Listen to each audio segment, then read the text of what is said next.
Kano ke katundu kaffe ak'obadde okimanyi mu malindirire. Gyenvuddewo, gyenvudde wange ne gyenvuddewo Obama, muntu wange n'omutwonyeenya. Obulamu bw'obwekivubuka bwalinga obwaffe obwa bulijjo nga n'empale mayabayaba nga bw'ogiraba. Sigareeti y'emmere gy'asiibirira, enjaga gy'asulirira ng'eno bw'atangaaza ebyali bijja mu maaso.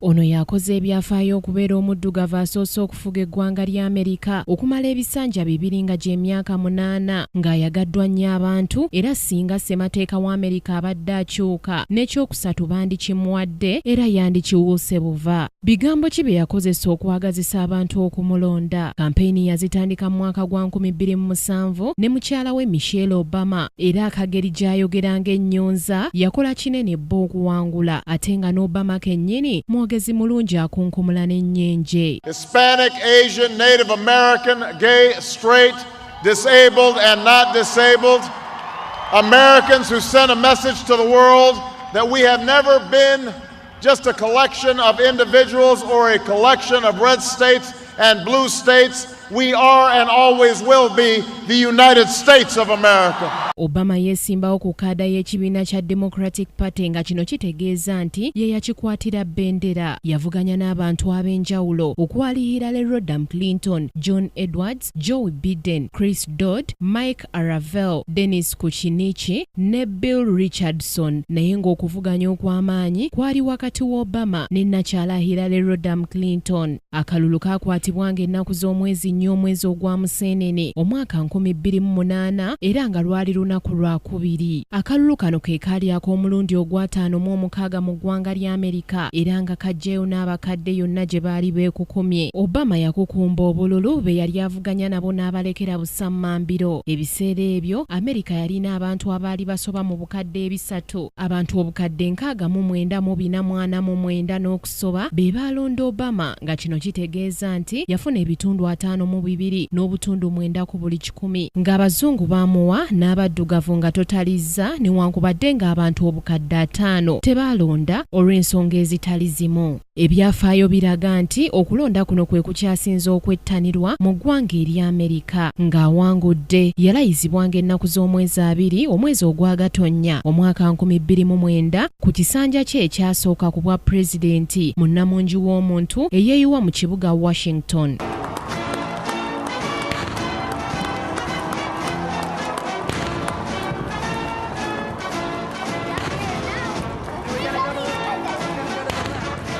Omukolo guno gwalabibwa abantu okwetooloola ensi yonna. Abaddugavu baasaakaanya okulaba muddugavu munnaabwe ng'ali obwa pulezidenti ng'addira George W. Bush mu bigere. Bw'ati bwe yayogerako eri abantu. We are better off for the service rendered by this brave and selfless leader.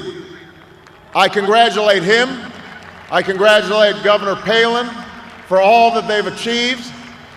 And I look forward to working with them to renew this nation's promise in the months ahead. Bingi byasuubiza mu kisanja kye ekyasooka ng'olunaku olw'enkya tugenda kukulaga ddala yabituukiriza. Ku Kingdom TV amalindirire, Samali Kisaache.